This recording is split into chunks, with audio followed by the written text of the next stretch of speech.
is what you came for. Man, it's always good to be home. There's no home. It's the dome. But it's not just the dome. It's the tradition. But it's not just the tradition. It's all that's unexplainable, but when you know, you know. This is about this whole family. If you want to go fast, go alone. If you want to go far, go together. It's all that Notre Dame stands for. It's not just a line in the playbook, a line on a chalkboard. It's who the other guys that are out there with you. That is what a team is. That's what it takes. Let, by the way you play, show the love for your brother. By the way you play, let everybody see how much you love your brother. There's a reason why we're the Fighting Irish. We fight you anywhere. We fight you in there, we fight you on the road, we fight you in the parking lot, hurt, snow, rain, it don't matter. We're gonna fight you for 4 quarters. And we're gonna get the job done. No matter where we go, South Bend, Las Vegas, we are home. Because the spirit of Notre Dame lives right here. It's time to lace them up. Because we are the Fighting Irish.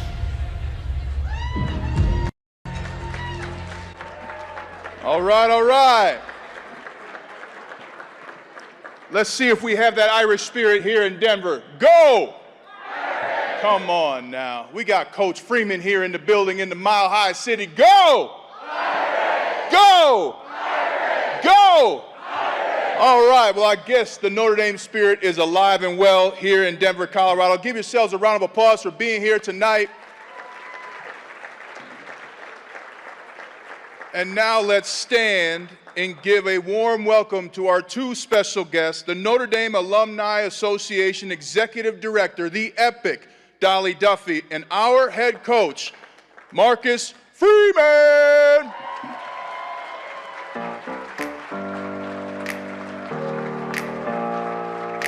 Open up the champagne. Let's make some more noise for Coach. Yeah! Turn it up. Hear a knock on the door and the night begins. Cause we've done this before, so you come on in. Make yourself at my home, tell me where you... All right, sit on down, sit on down, sit on down. Good evening, and on behalf of the Notre Dame Club of Denver, we could not be more thrilled to have the enthusiasm and leadership of Coach Freeman and the epic direction of Dolly Duffy, and introduce him to the wonderful fan base here in Colorado. I'm always struck by what Manti Te'o said in that video.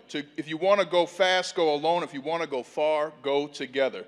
This is the type of leadership we've seen from day one from Coach Freeman. And one of the things I like when I first talked to him, great leaders to me and in the NFL and in my experience, don't have all the answers, and they're okay saying it. And when I first talked to Coach Freeman, I was like, hey, if you want anybody's number or anything? He said, hey, I'll take your help, but I just got to get my feet underneath me. Well, after last year, I think he was being kind and telling me, I got this. I got this. Coach Freeman has been amazing. We will begin the program at 7:15, and on your tables, you have little note cards to write down questions for Coach. So go ahead and take advantage of that. And we will collect those about 7 o'clock, so enjoy your meal and stay at your table, and I'll see you soon.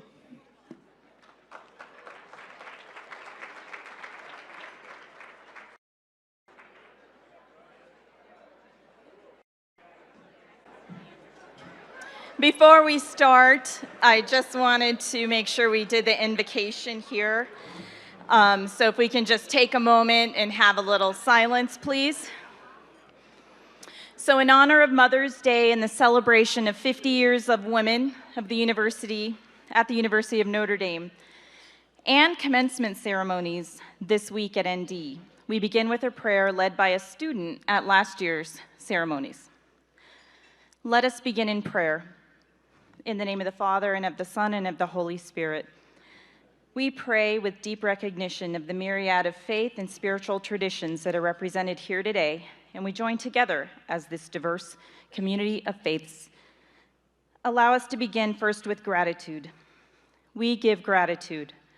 O Lord, To all who made today possible, we are all beloved because we are here today. Our existence is an example of the love of many people and their purposeful investment in our well-being. To the University of Notre Dame, her faculty, staff, and students, thank you for becoming a home, a place to be challenged, and a place to grow into becoming a force for good in the world. Lord, help us to realize that our lives are not our own, that, as Pope Francis said, we need to develop the awareness that nowadays we are neither all saved together or no one is saved. As we learned here at Notre Dame, give us the courage, Lord, to boldly use our gifts and talents in service of others, and to not be afraid to embrace a vocation of peace. In your name we pray, amen.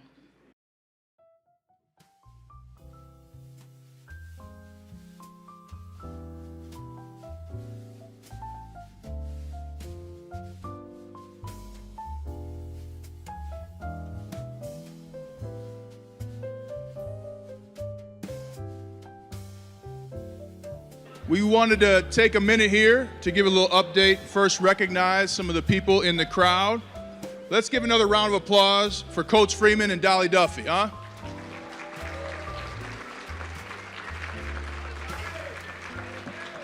We've also got some coaches here in attendance. Coach Marty Biaggi, Special Teams Quarter. Where you at, Marty? There he is. And one of the legends of Notre Dame football has been there since I was there, the Dave Poloquin, Assistant Athletics Director. Where you at? Where's Dave at? There we go. There we go. We also got some special guests. Fellow Super Bowl 50 champion and Notre Dame graduate, David Bruton.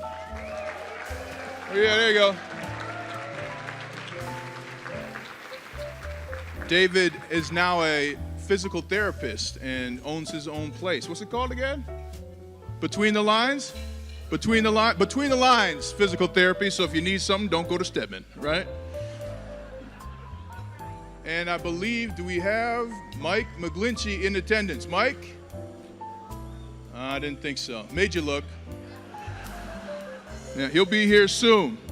Hopefully you guys got some time to put in your bids for the silent auction. Make sure you get there. It'll be closing shortly.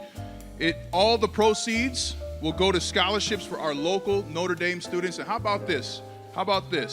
The Notre Dame Club of Denver has awarded over $2.5 million to 331 students. Come on. I'm clapping for you too. That's amazing. That's amazing. We're going to give a shout out to, we do have some amazing giveaways. We have 2 signed paintings by Coach Freeman. So for the arts folks out there, they look awesome too. And we will also have some signed footballs and other items. So make sure you get out there and get your bid in. We want to thank our sponsors too, starting with our Irish sponsors. And it begins with one of the kindest and most amazing families I've ever met, the Banco family. Round of applause for the Banco family.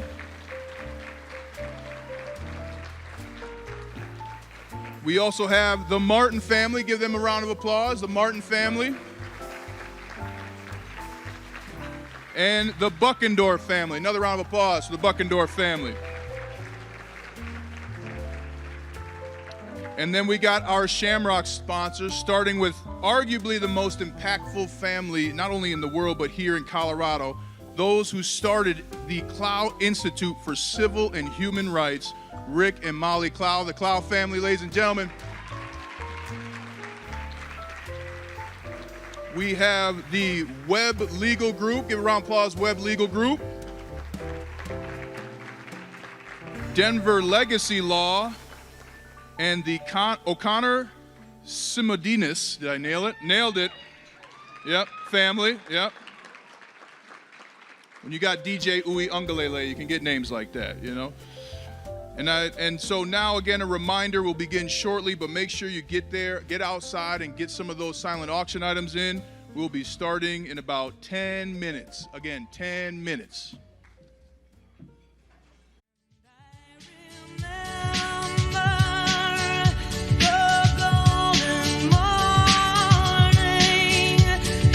saw the long ranks as they were forming, and there's a magic in the sound of their name.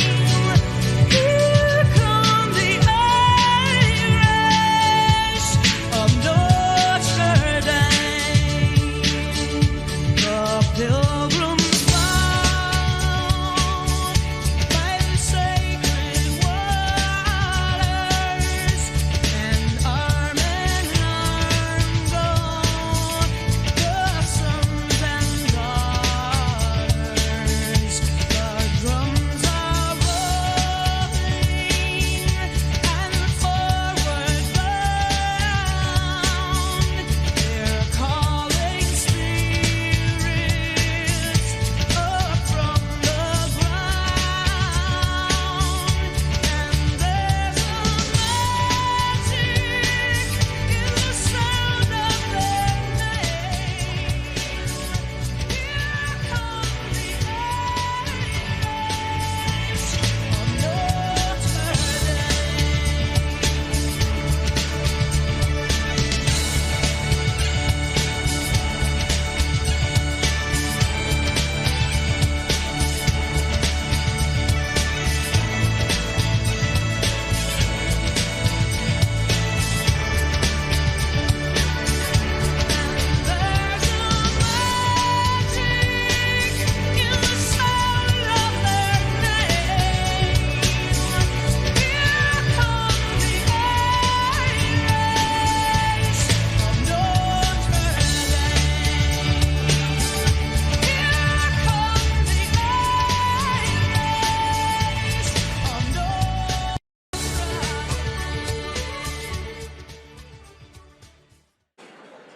Good evening.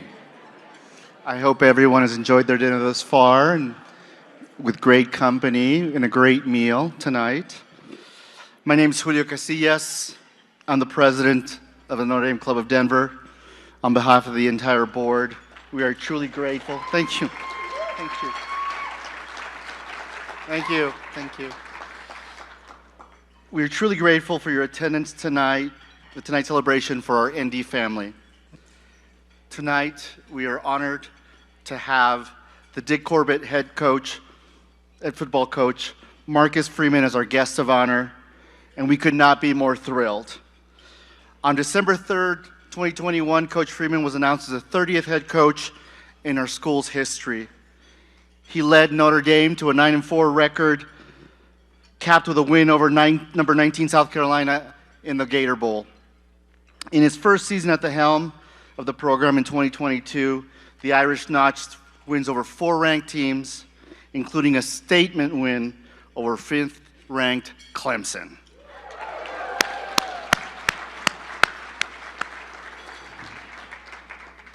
But more importantly, his commitment to family, faith, country, and the values of Notre Dame rings true in his leadership style. And as a player's coach, which is highly important, with a genuine love for our student athletes under his watch. Let's give a big round of applause for Notre Dame head coach, Marcus Freeman.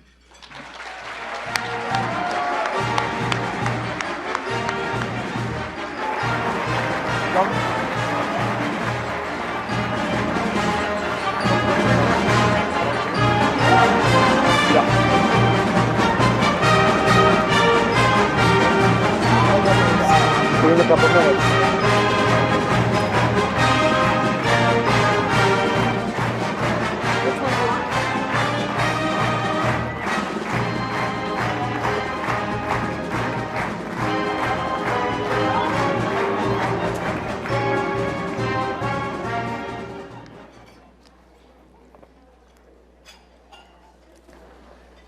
We got to score some more touchdowns. You guys got to see, then you stand up. Like, we'll give you a reason to stand up. The Denver club does it upright, don't you think? This is I gotta be careful what I say, but this is something, a different isn't it? level. It's a different This is level. a different level. So, don't you want? I'd like to ask you. Don't you wonder why we're here? Well, I know why I'm here. Why are you here? Because you told me this is where we're going. But I would like to know why you chose them, but yeah. Now you know. It's like this is what it's like. It's an incredible group of people. They turn out like this no matter what. They love Notre Dame. They love Notre Dame football, and I believe, come on, bear me out on this, they love Marcus Freeman.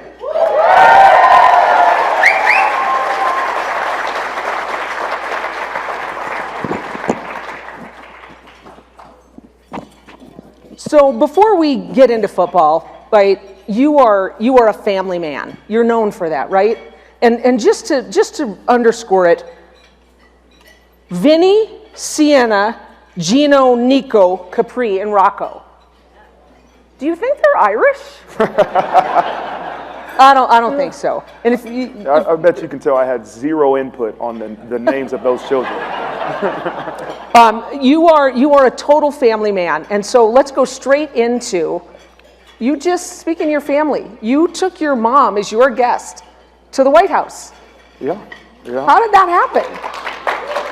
Well, it was a unique opportunity, a once-in-a-lifetime opportunity where Katie Lonergan, who's here, Katie is our Associate Athletic Director for Football Communications, so she runs the schedule. She tells me and everybody else where to go, and she came to my office and said, "You've been invited to the White House," and I'm like, "Really?"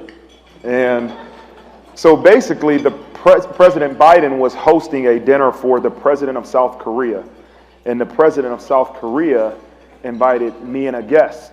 And, you got to choose, right? Wife, mom, and so basically I kind of told my wife, like, I'm really my mom's guest. I wouldn't be here if I wasn't Korean. And so, we agreed and we brought my mom, and it was just an unbelievable, I've never been into the White House, and was an unbelievable experience, first class, and I got a chance to meet Angelina Jolie, so it was really pretty cool. So let's just talk a little bit about meeting Angelina Jolie, because I told Marcus, I'm reasonably sure Angelina is at a dinner this size, maybe bigger tonight, telling everyone how she met Marcus Freeman. What do you think, right? No doubt. Well, I like to, listen, I'm okay if I'm in a room and nobody knows who I am, right? And so I can testify to that. You're You're happier that way. And so usually I just say, hello, my name's Marcus, and I kind of saw her and her son, and I went up to her at the end of the night and I shook her hand. I said, as I shook her hand, our hands touched, I said, "Angelina, nice to meet you. I am the head coach of the University of Notre Dame football team." And I had to make sure she knew, and she was impressed. And then I followed up with saying, "My mom's been dying to meet you." And so I wove my mom into it, and it was just an honor of a lifetime. It was really cool. I didn't tell you I was going to ask this question, but your dear wife Joanna said, "Yes, take your mom instead of me." What did you get her for Mother's Day? Here's what when you have 6 kids, you got one job, and that's to make sure all 6 kids do something and make something for your mom, their mom. And that's what I did. I made sure all 6 kids did something for Joanna, and they all made her a card. And then the worst, and I'm going to go off on a tangent real quick. Like, the worst is the 15-year-old, right? The oldest kid, I got an 11-year-old that 2 weeks ago sent me a text, said, "I want to Amazon this for mom." Like, it was a great gift. It was like a coffee mug or something like that. I got a 15-year-old that I've told for 2 weeks, "Hey, Mother's Day's coming. Don't forget to make something for your mom, or get her something, buy her something, whatever." So my wife texted me. I had to run to the office on Sunday, and my wife texted me and said, "Look what your 15-year-old made for me." It was an old birthday card. He crossed out "Happy Birthday" and put "Happy Mother's Day," stapled a piece of notebook paper and said, "I love you, thanks for being a great mom," and said "Happy Mother's Day." So we have work to do with the 15-year-old, but the other 5 they did a good job. That's good. Yeah. Okay, so just before we leave the White House, right? Let's talk about Chip and Joanna Gaines. Yeah. Right? You met them as well, and yeah. How'd that go? It was a bad moment. I've seen them. I know who they are, but I kind of blanked. And Chip came up and shook my hand and said, "Hey, I'm a big football fan." And they left. And as soon as they left, I had to text my wife and said, who's the people on HDTV that fix houses? And she was like, Chip and Joanna Gaines. I'm like, that's it. So they came back around and said, hey, Chip, I meant to get a picture with you. And so we got a picture. It was pretty cool. Yeah. Okay, so when you're not at the White House, you are in one of the most demanding coaching jobs, I think, in the country. And yet, at the same time, you somehow find a way to balance all of that with raising 6 children and doing everything that you do. Yeah. Tell us what that looks like, because I think that you often bring them into the football family. Yeah, I think it's twofold. One, I want to start up because not every time we do one of these that we have people, part of our staff in here. And it starts with you have to have a great staff. I can't do this thing by myself. And we have a tremendous staff. There's 73 people in our football staff. And one of our coaches, Marty Biaggi, who you introduced, our new special teams coordinator, has done an unbelievable job in these 3 months that he's been here. And then Dave Peloquin. Let's talk about Dave real quick. Ryan gave him a great introduction. But, you know, he gave him this long title, associate, assistant AD, all this. Any NIL questions, Dave handles all NIL. So he runs the NIL, and he's been tremendous for us. Trust me. I'm sure somebody will ask us about NIL.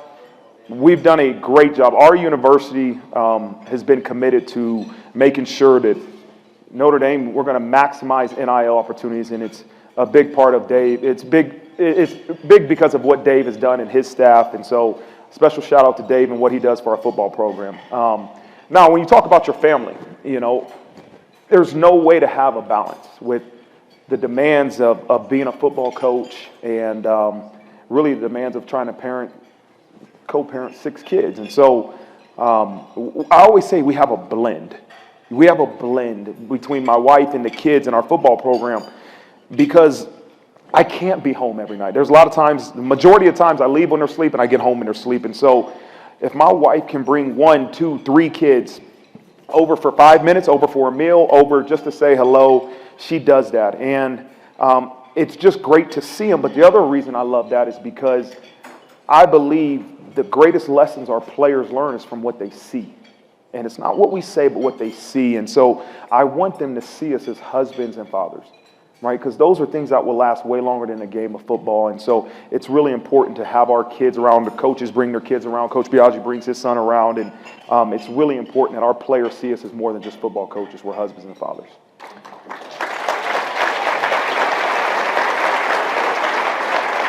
And I love the story about your former football coach asking you what you remember and how that played into what you're doing now.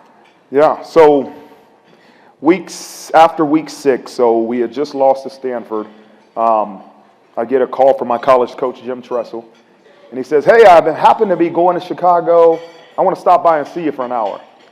I think he really just wanted to come stop by and see me after we lost to Stanford. And he comes in, he says, Marcus, do you remember the law of progression? And I'm like, no, coach, I don't remember. He's like, go get Laurinaitis, because James Laurinaitis, one of my former teammates, was working with us. Go get Laurinaitis, he'll remember. We bring in Laurinaitis, and he's like, no, coach, I don't remember the law of progression either. And that's that problem. We think it's what we say, but it's not what we say as coaches. But basically what it was as we perceive the future, we see reaching your full potential as this straight line. And he talked about the law of progression, man. There's bumps. There's bumps on that law of progression to reaching your full potential. And he didn't know. I just talked to the team about the bumpy road to better the day before. And it just shows, one, that what type of person Coach Tressel is, but 2, it's a reminder for me as the head coach is that you're their coach forever, right? He's my head coach forever. And I can be 37 or I can be 57. It doesn't matter. When Coach Tressel calls, I'm going to say, hey, Coach. And it's a great reminder for me and our players in that you're not just their head coach from the time you're with them, right? And that 20 years from now when they're getting married or 15 years when they have kids, and you're still their head coach. And you want to make sure that they have success long after they're with you. But that's why I love Notre Dame. Because this place, if you embrace it, You get your degree, will take care of you way longer than a game of football will. And that's what I love about being here as a head coach. And I think this room is testimony to that. So it's not my next question, but I'd like to hear what you say about the leadership weekend, the legacy group that you brought in for the second time, and what that looks like, because it's so powerful. And the fact that as Notre Dame we've not done that to this level before says a lot. So how did you do that, and what did you do? Well, I think it started when I first became head coach, and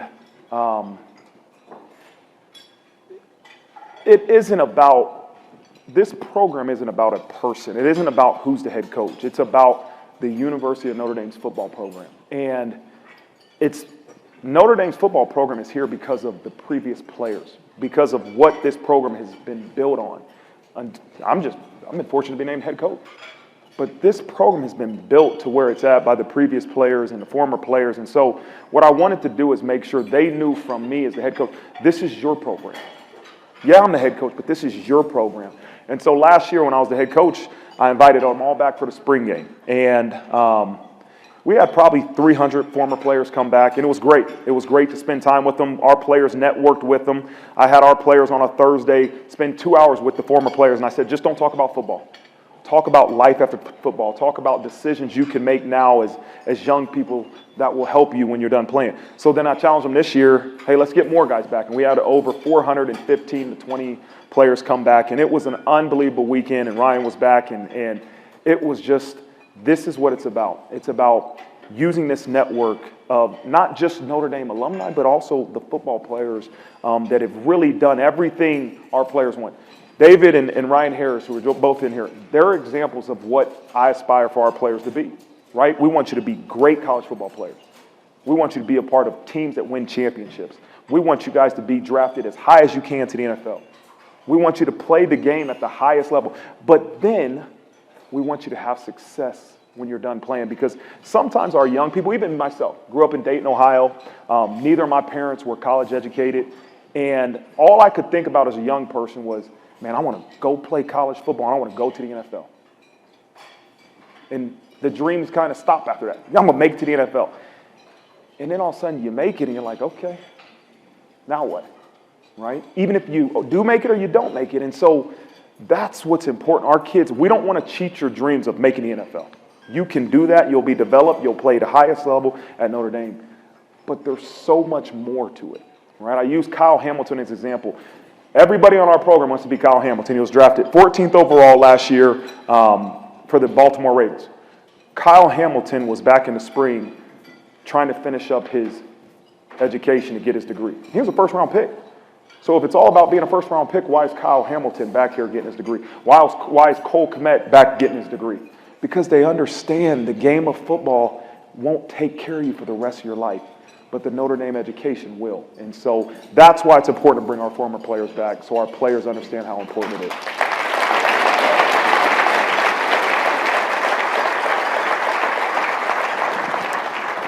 Okay, so you referenced it. I never would have brought up the loss to Stanford.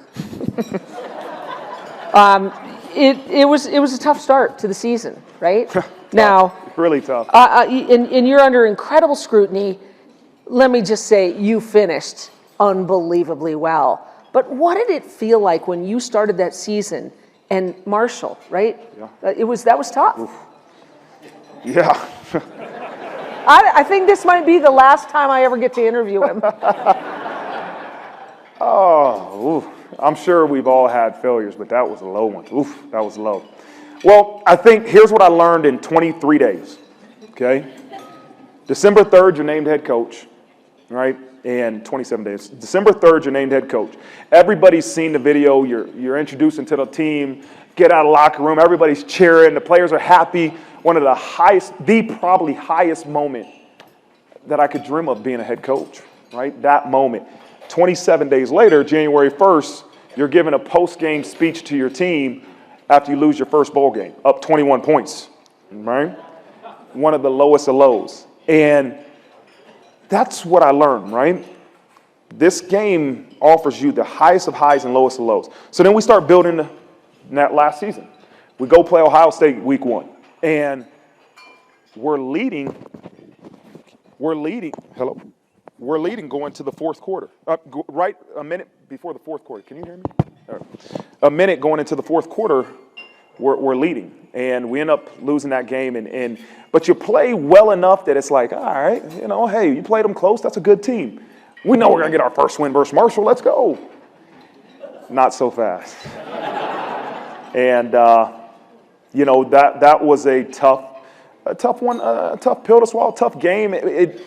You go and when you have failure, sometimes you close the door, you're by yourself, and you question, shoot, man, we're 0-3. We just lost to Marshall. We got good coaches. We got good players. What is it?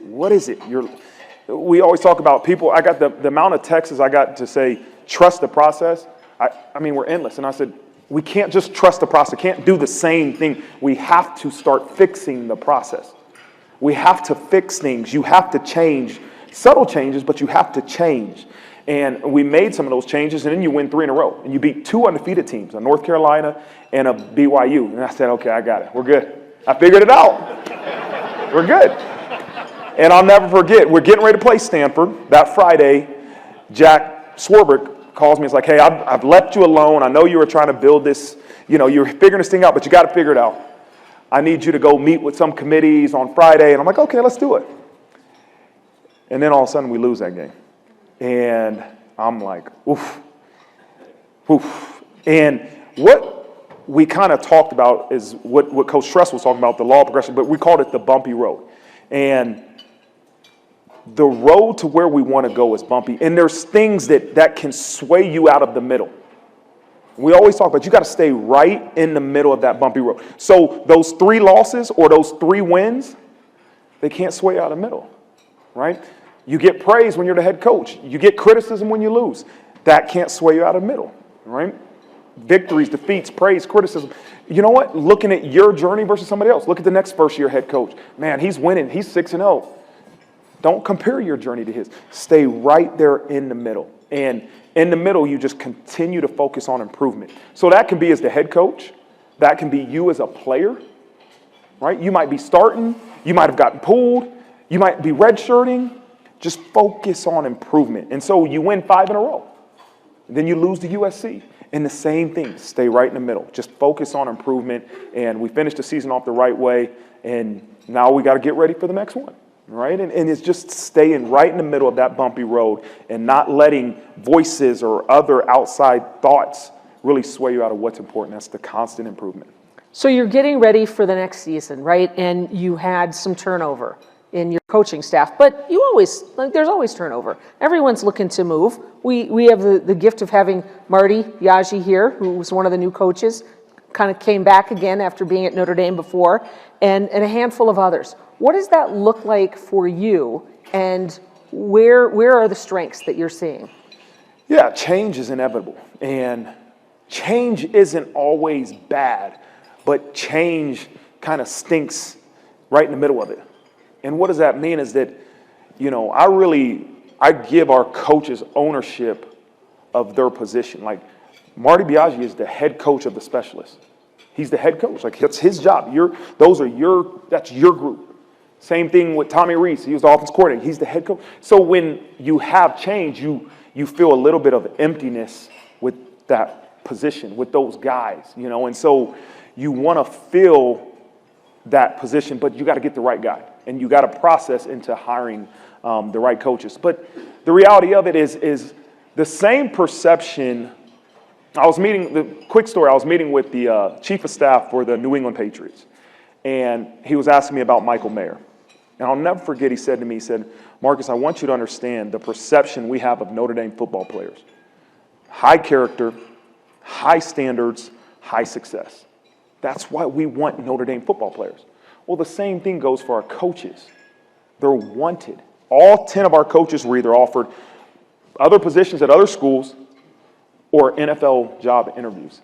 And you're wanted. And that's what I told him to understand is that it's going to happen. Change is inevitable. But I'm so happy with the additions we've made to our staff. And Coach Biagi, who was by far one of the top special teams coordinators in the country last year, we end up promoting Jared Parker, who was our tight ends coach, to be our offensive coordinator, and it's been a tremendous success. And we all know, I'm sure you guys read it, it was a bumpy road to better for that hiring process, right? And that's reality. But at the end of the day, you believe you got the right. I know we got the right guy. I know we got the right guy. I've seen it in 15 practices. I've seen it for years when I worked with him at Purdue, but I knew he's the right guy for this job. And then we hired Gino Gadulli to be our quarterbacks coach, who was the offensive coordinator at Cincinnati and quarterbacks coach when I was there. And the last one is Joe Rudolph, our offensive line coach, who I got a chance to work with when I was a player at Ohio State. And so what you understand about a lot of those guys is there's some type of familiarity, all right? When we hired Marty Biaggi, I didn't know Marty personally, but we played against a Purdue special teams unit when I was a defensive coordinator. I'll never forget saying, that special teams group at Purdue is really freaking good. And I got a chance to shake his hand before the game. 2 years later, I got a chance to hire him as our special teams coordinator. Gino Gadulli, I watched him firsthand at Cincinnati develop Desmond Ridder to be the second quarterback taken in the NFL draft last year, and he's starting quarterback for the Atlanta Falcons. Jared Parker, I've worked with him firsthand. I saw what he did at Purdue. Joe Rudolph, I was with him at Ohio State. And so I don't believe you hire buddies, but I do believe that if you see something good and you know it's good and you get a chance to hire it, hire it. Put me in, Coach. I'm ready to play. So just a couple more questions. Let's talk, because we were just with Sam Hartman, right? Just an incredible human being. Yeah. And let's talk about change on that front and what he'll add to the team. Oh, he brings in, one, he's really freaking good, most importantly. But he brings a element of leadership, of experience, of making other people better. And when we decided, probably three quarters of the way through the season last year, we're going to get a transfer portal quarterback. And let's not just get anybody. Go get the best. After the season, we'll look in the portal and we'll get the best available. But they have to fit Notre Dame. They have to fit our locker room, right? If you're a selfish individual, you're not going to fit our locker room. And he was the perfect fit. I remember talking to him, when he came on his official visit, and I said, man, this is the perfect fit for our team. And he's been incredible. His progression. Now, you come in as Sam Hartman, and everybody's expectation is you should be the Heisman Trophy winner of practice one. He had to learn a completely new offense, learn his personnel, but the progression he made from practice one to, obviously many people have seen what he did in the spring game. I'm excited for him, what he brings to our offense and what he's bringing to our team. Yeah, it'll be very exciting. Okay, so we talk about planning, we talk about preparation. We're going into the summer, graduations this weekend, and then out of nowhere, who's going to be in Ireland? Right? Yeah. And so we're going to be in Ireland. And that's no easy way to start a season, right? I mean, it's a big trip. How are you planning and preparing for that trip? Yeah, we've looked at many different things. When we're leaving, what are we doing when we get there? So we've decided we're going to leave on a Wednesday and we'll get there Thursday. But basically, you're almost looking at the science of ultimately what really matters is how ready are they to perform on Saturday night, Ireland time, when we play Navy. And there's going to be a lot of distractions, but we have to make sure as coaches, when the foot hits the ball Saturday night in Ireland, they're ready to go. And so I'm really studying the science. I'm studying what time we're putting them to bed, what time we wake them up, when are we practicing. And so they won't be happy because we're going to keep them up so they can fall asleep that night. But I'm excited for that opportunity to go play, to take this brand, the University of Notre Dame, our network, to Dublin, Ireland, and play Navy. I couldn't think of any other way to do it. They couldn't be more excited than to have us over there. Yeah. And I will go, just so you know, traveling on an Irish passport, having just gotten my Irish citizenship. There you go, Doc. So, which will be great fun. And I will just really enjoy saying to the rest of my family who's going, I'm gonna go in this line. I'll see you on the other side. So many questions to ask, but I think that there are questions from the audience, and I think that Ryan is going to come up and do that. So, okay. Ryan, it's all yours. Take stage, Ryan.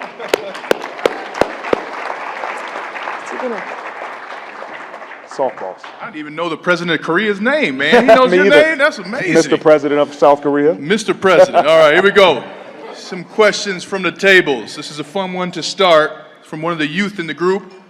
One song from my summer playlist. Ooh. It's going to say a lot about you now, Coach. Ooh, one song for my summer playlist. Listen, a lot of times I just listen to what my kids listen to. Let me get back to you on that one. Can I get back to you? Can't do that. We hold people accountable here at Notre I Dame. just, don't I we? know the tunes.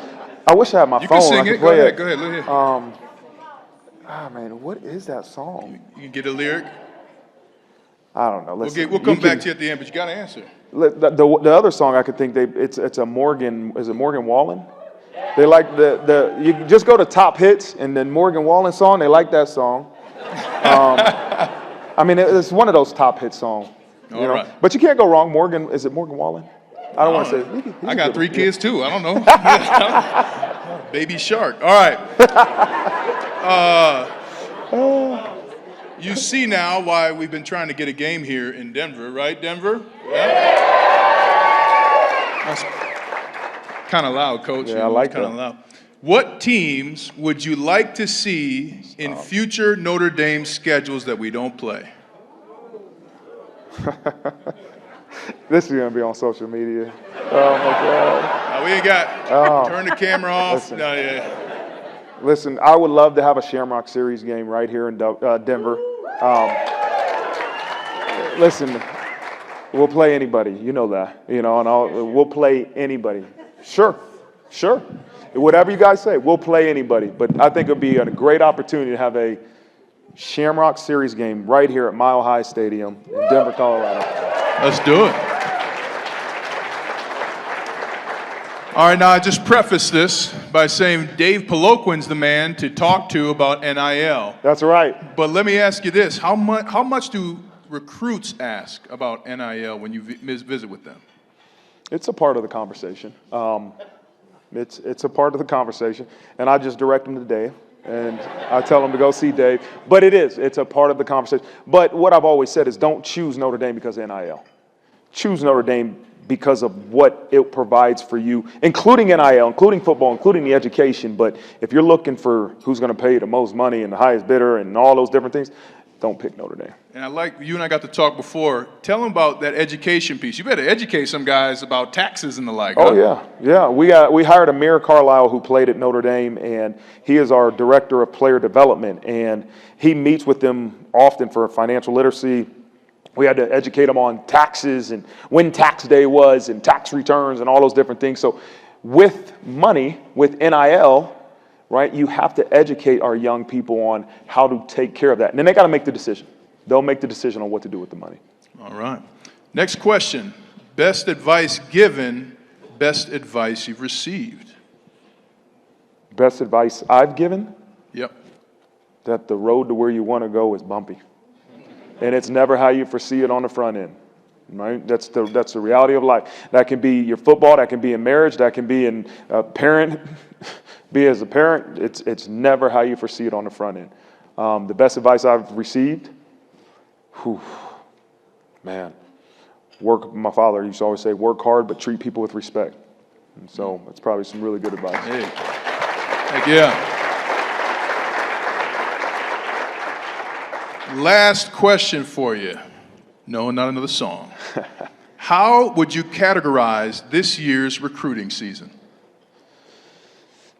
The 24 class you're talking? It gets complicated now, right? Yeah. Because you got 6 transfers, so you're recruiting transfers, Yeah. recruiting kids out of high school. It's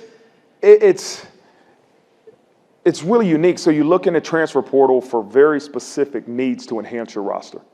Very specific. And we can't take a lot of kids out of transfer portal, one, because the emissions, we can't, it is what it is. We're very strategic in the people we recruit out of the transfer portal, but it's very strategic. It's 1, 2, 3 guys that could really enhance your roster.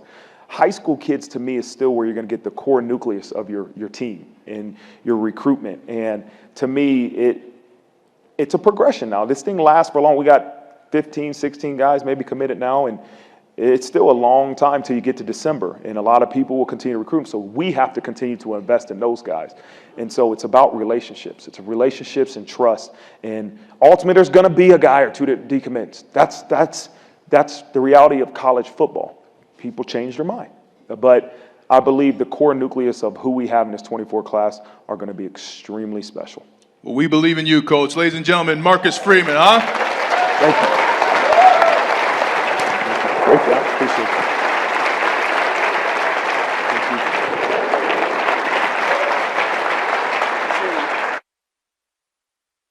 For the gift.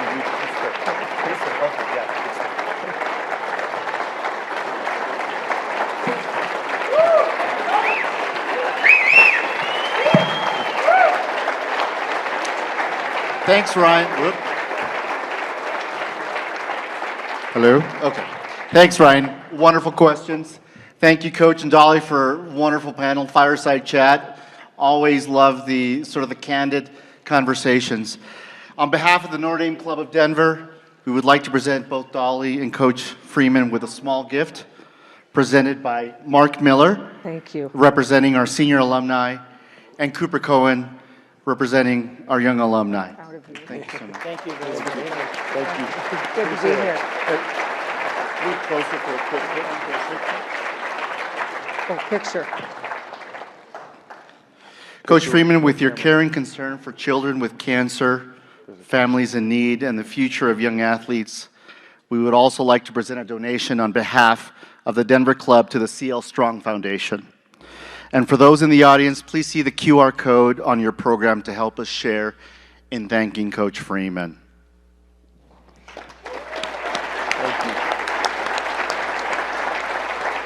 Now, one more for the critical, the most important part.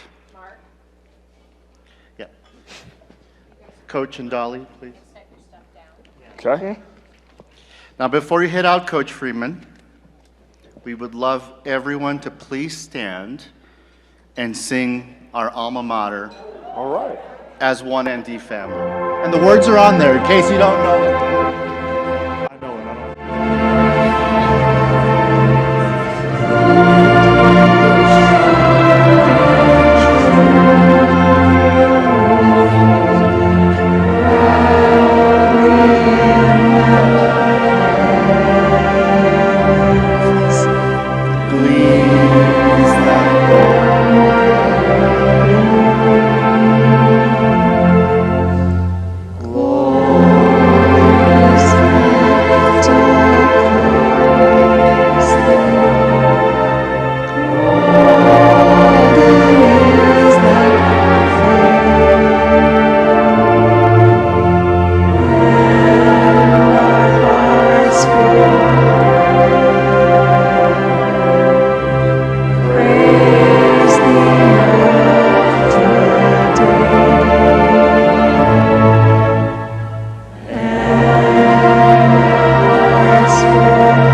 Awesome, everyone. Thank you to everyone. We know Coach has many packed few days ahead, and with that, Coach, we wish you a safe journey, Godspeed, and safe travels, and best of luck on the recruiting trail and for the upcoming season. Thank you so much for being here. Thank you so much. Coach.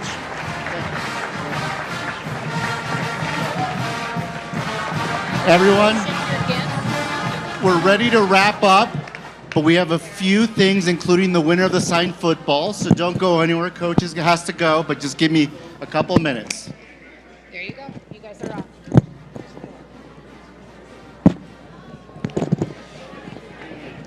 Please grab a quick seat and just a few items to cover. So I know many of you think that the club is just for game watches, but it's not. We do so much more to ensure that we give back to the community, raise scholarships for our Notre Dame students, and many activities. Plus, we have lots of fun. Please consider becoming a member and fill out the info on the back of the program if you'd like more information, or use the QR code. Our next big event is on July 20th, the Hesburgh Lecture Series at St. Joe's Hospital with ND's Department of Biological Sciences Chair, Chrislyn D'Souza Shori, who will be talking about cancer and genetic markers. It's a really fascinating topic if you guys are interested.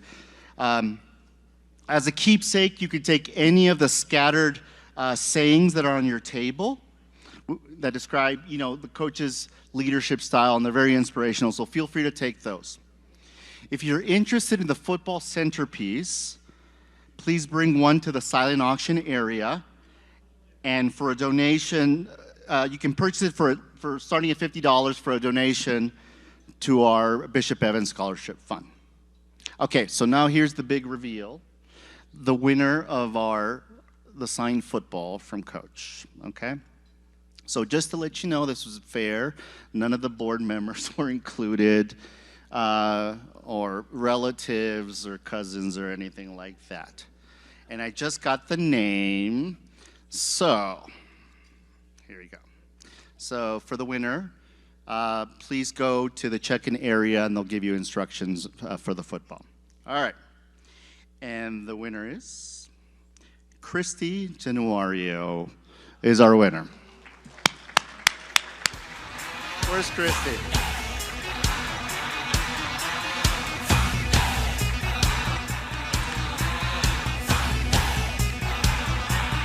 It's been really a memorable evening, really wonderful to have everybody, to see everyone here, and thank you so much again for supporting the club. I know that everyone is really busy, but when there's a turnout like this, it's really inspirational because it really shows how much we're still a community. So please, take some time to come to one of our events in the future. We've got everything from family events to football events to hiking to whatever. There's a lot going on, so please consider being part of the club and join us. For those of you, please, that bid on the silent auction, please stop by and claim your prizes if you won the auction.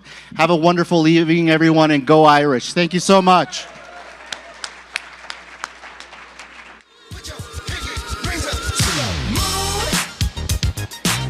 Girls, what y'all trying to do? 24 karat magic in the air. Head to toe so clear. Look out. Pop, pop, it's showtime. Showtime. Guess who's back again? Oh, they don't know. Gone tell. Oh, they don't know. Gone tell. I bet they know as soon as we walk in. Showed up. I'm wearing Cuban links. Yeah. Designer mix. Yeah. Inglewood's finest shoes. Whoop, whoop. Don't look too hard, might hurt yourself. Known to give the color red the blues. I'm a dangerous man with some money in my pocket. Keep up. So many pretty girls around me and they're waking up the. Why you mad? Fix your face. Ain't my fault they all be jacking. Keep up. Players only. Come